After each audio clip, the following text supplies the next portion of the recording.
Here we have one of my more recent prints which shows a large child on a space hopper. The space hopper, as you can see from the picture, looks somewhat alarmed, and the kid is holding a rat in his right hand.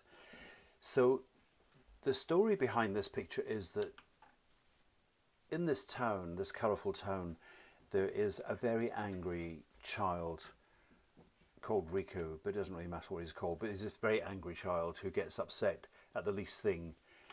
And he has an argument with, well, he was being teased by some other kids and he got really, really pissed off. And he stormed into a toy shop and bought this yellow space hopper. And he was bouncing around on the space hopper, holding his rat. And he was getting angrier and angrier. The rat was actually his pet rat and could communicate with the boy, and the rat was trying to calm the child down, saying, look, stop bouncing on the space hopper so hard. But the child was bouncing harder and harder, and as he was bouncing harder and harder, he was going higher and higher. And so every time he was bouncing, the ground sort of trembled, and the space hopper was responding to his emotions. And the face on the space hopper, as you can see, somewhat alarmed, grew actually more anxious with every leap that he was making.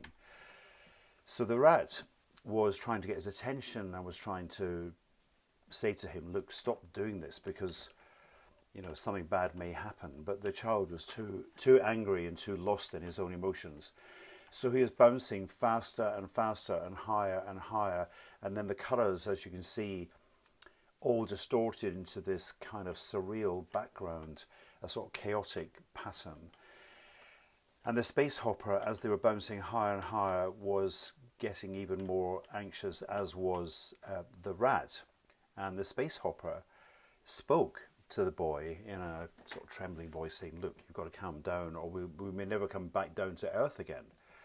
But the child was still very, very angry. His face was red and he was bouncing harder and harder, and the rat's clutching onto his sleeve, and the child was bouncing higher into the air. And then finally it became too much, and the space hopper, which was strained to its absolute limit, exploded, deflating mid-air. And so you had the child, the rat, and the now burst space hopper sort of falling to earth.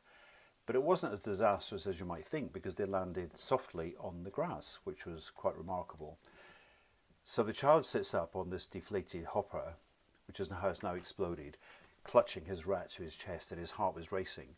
And the deflated hopper lay beside them, and the face was now one of relief rather than being so anxious and terrified. And the rat poked his tiny nose at the deflated ball and looked up at the child and sort of squeaked and to speak to the boy, saying, you know, I told you so. I told you this would happen if you kept bouncing up and down like this. And so realizing what his anger had done, the child sighed and he whispered an apology, not just to the rat, but also the space hopper as well. And once he did that, the whole world corrected itself. The colours stopped bleeding together and the sky went back to a calm shade of blue, and the rat nuzzled the child's hands, relieved that the madness had now ended. So from that day forward, Riku, the child, learned to control his temper, and with his rat by his side, always to remind him of that strange day when his emotions almost tore the world apart. So what happened to the space hopper? Well, it was never seen again, but some say that it waits in the shadows, watching over the town, ready to intervene if that child ever lets his anger out of control again. And perhaps it's a little afraid of what might happen if he doesn't listen to his rat the next time.